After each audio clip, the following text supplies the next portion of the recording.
Hi, I'm Sensei James. I'm the owner and operator of Kazoku Martial Arts Centre and the president of KMA Association Incorporated, a non-profit organization. So Kazoku Martial Arts started as an idea. I knew as a kid that I wanted to open up a martial arts school. The question really was at the end of the day is like, how am I going to get there? So throughout the years, I just kept building and networking with different people. And then when I took over an outreach program, they then wanted me to open up my own facility, and that's what I did. And since then, the rest is history, really. First off, let's start with the name. I grew up in a dojo where the dojo was named after the person who made it, which they wanted to do. So I always told myself that if I were to open up a dojo, I didn't want to do that. I just felt that personally, it would be about me. I ended up finding out that the term Kazoku in Japanese is family. So it sounded cooler than family martial arts.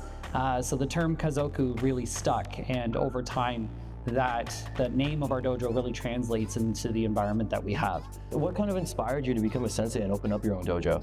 I wanted to become a sensei because karate to me was something that I always wanted to do, but I wanted to start because at that time in my life, I knew who I was and knew that I would have to learn how to protect myself. And after that, when my mission kind of changed for myself, I then wanted to open up a dojo that provided a safe and inclusive space for more people to come and learn karate, because not every dojo provides that same environment. And so I wanted to be that place for those people that were seeking a more inclusive space. I try to keep it as a safe environment where we can have conversations. And being a gay man myself, I try to be that stepping stone for people to have those conversations if they were to come up. And I find having the pride flag up on our door just indicates that we are here to educate people who are open to come in and learn.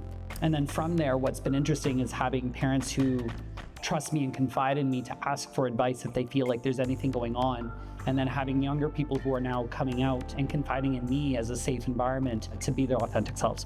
The biggest thing that I've been focusing on lately is like what a black belt actually means.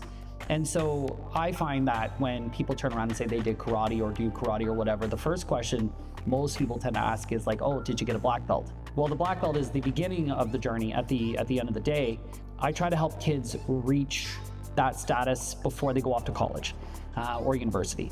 The black belt then represents that they were able to accomplish something that not everybody can do, so that by the time that they're primed and ready to graduate high school, they now have this mindset of like, I can accomplish something. And then obviously for people who are much older, who are not going off to school, I still use that same premise where I try to help them overcome stress. I try to help them manage their lives, all with the mindset of what a black belt is meant to be. Can you talk to me about some of the memorable moments and maybe some of the challenges that you faced throughout opening your own dojo?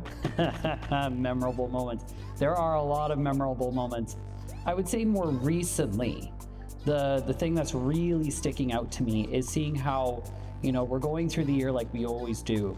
And now I'm seeing people that I had starting off at like 8 years old or 10 years old, now working with me and for me, helping make memories for the next generation of kids that are coming up. So that to me, it's like I'm kind of flashing back to when they were kids to seeing them now as adults and nurturing the environment that we've developed here.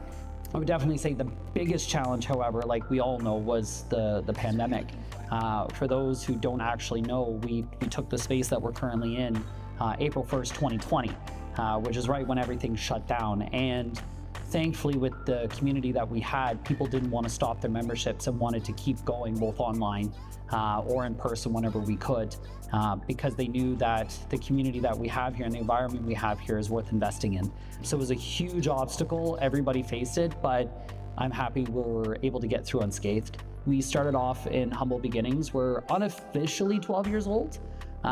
We started as an outreach program, and the same students that I started with stayed with me up until, they started going to school. And, being a registered business, we're now 10 years old.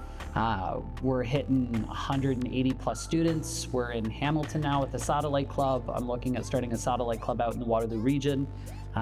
So if you're looking for a space that you want to come and learn and be part of, then yeah, definitely say swing by and say hi. Hitashita has actually been the one business that I've been dealing with since day one. I found immediately that they didn't feel like a business and I was the customer.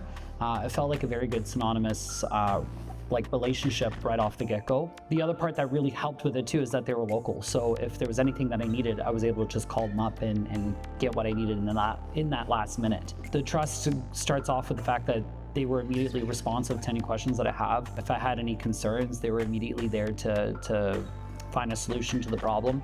Never really had an issue with Hitashida. They've been very, very good, and they make you feel like you're part of the family, just like what my dojo is trying to do too.